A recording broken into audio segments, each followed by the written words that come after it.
Well, seeing as everyone's doing workshop or shed tours lately, I thought I'd give you a tour of mine.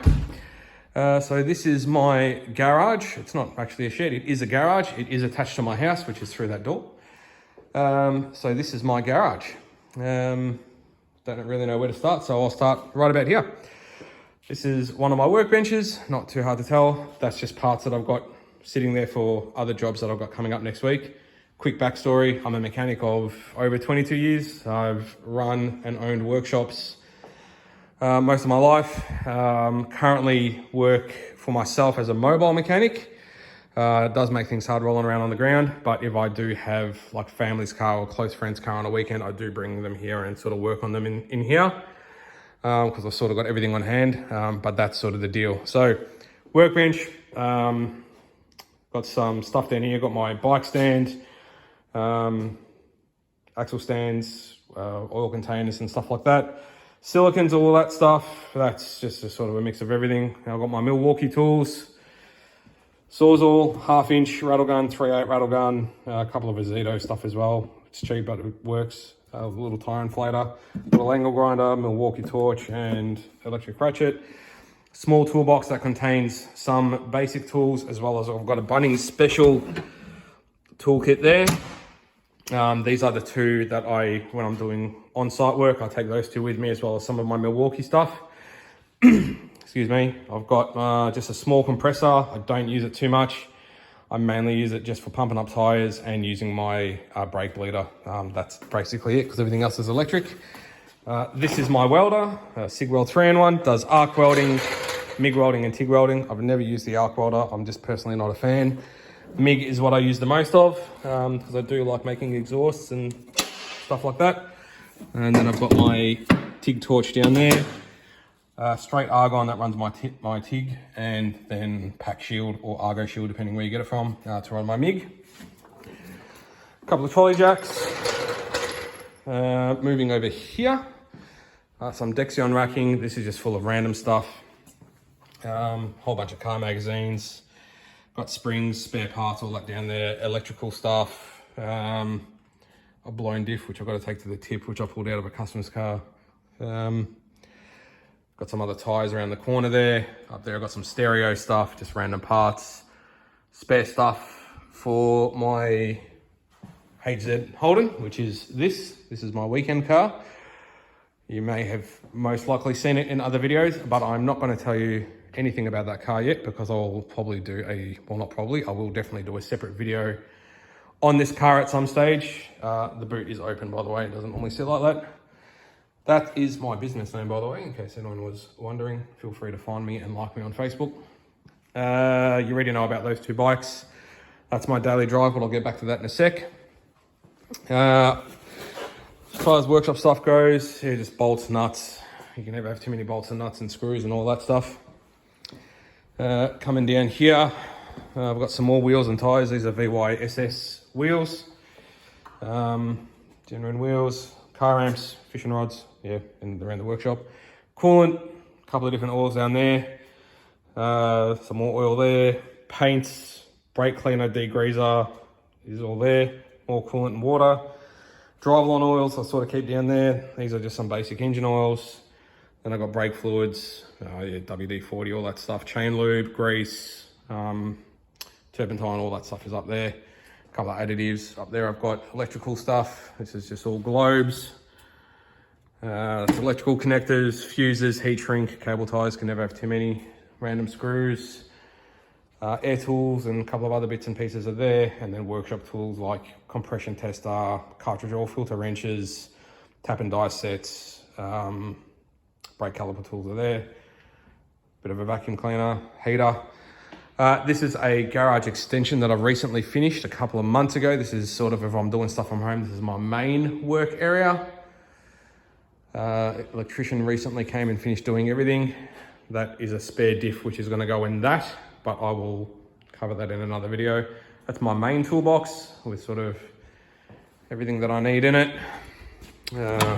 Pliers, got some electrical stuff in there, spanners, ring open enders and ratchet spanners, screwdrivers, pliers, and all, screwdrivers and shifters are in there.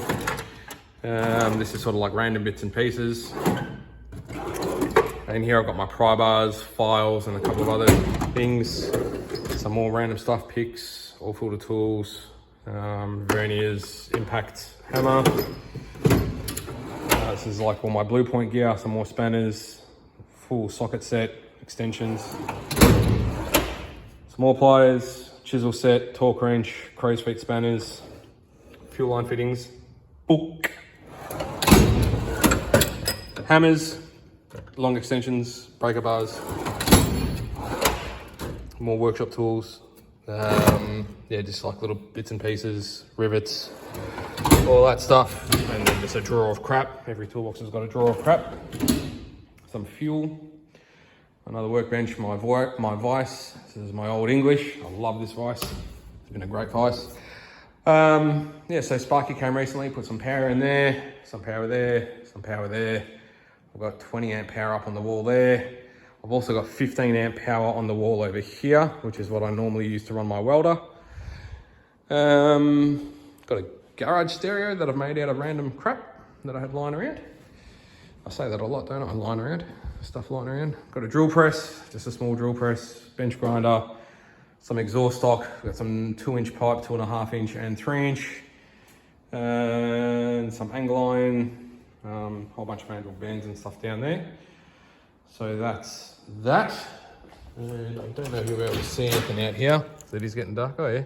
And I've got a carport out the back there. If I've got a project car or something, I normally keep it under there, and that's my fully sick trailer, which has got 18-inch rims on it and a whole bunch of stickers. Just a little 6x4, but it does the job. So continuing on with the vehicles. So these 4 vehicles, the 2 cars and the 2 bikes, are currently the 4 vehicles that I own. My wife also has a car, but she's out at the moment. These 2 bikes need no introduction. If you haven't seen it, there is a full build series on that bike, which was the first set of videos I ever did. This one I have gone through in detail in another one of my videos. As I said earlier, I'm not going to tell you anything too much about that just yet. I'll introduce that properly another day. This is my daily drive and my work car. So yeah, when I go out on site to jobs during the day, I have all my tools in the back of it. I've got everything out of it at the moment because I just went down to Melbourne to pick up some stuff. It is just a VY Acclaim. It is nothing special, guys. Honestly, it's just a super reliable car. I've had it for about 4 years. When I first got it, I went through and re-gasketed the engine, did valley gaskets, did a whole bunch of stuff that I know that these things are common for. It's got some eBay slotted and drilled rotors front and back. It's currently running on VE GDS wheels, but I do sort of chop and change with my VY SS wheels. I've had multiple VY, VZ, VX, VT Commodores. So I've accumulated a whole bunch of stuff, which have made their way onto this car. Most of it is completely unnecessary. It's got VZ tail lights, just because it does. It's got an SS front. So SS fog lights, headlights, front bar, all that stuff. It is just an Ecotech V6. I will get a light. I did not, you don't own an Ecotech V6 Commodore to go fast. Well, some people do. They respond well to boost, but I have that if I want to go fast. Doesn't really have any mods that make it anything special. I did just paint a bunch of stuff when I had things off. It's got a K&N air filter in the standard airbox. It's got a vacuum hose intake, extra intake pipe that goes down behind the front bar. It's got MSD coils. One of the coils crapped itself and I had a set of MSDs there, so I put them on.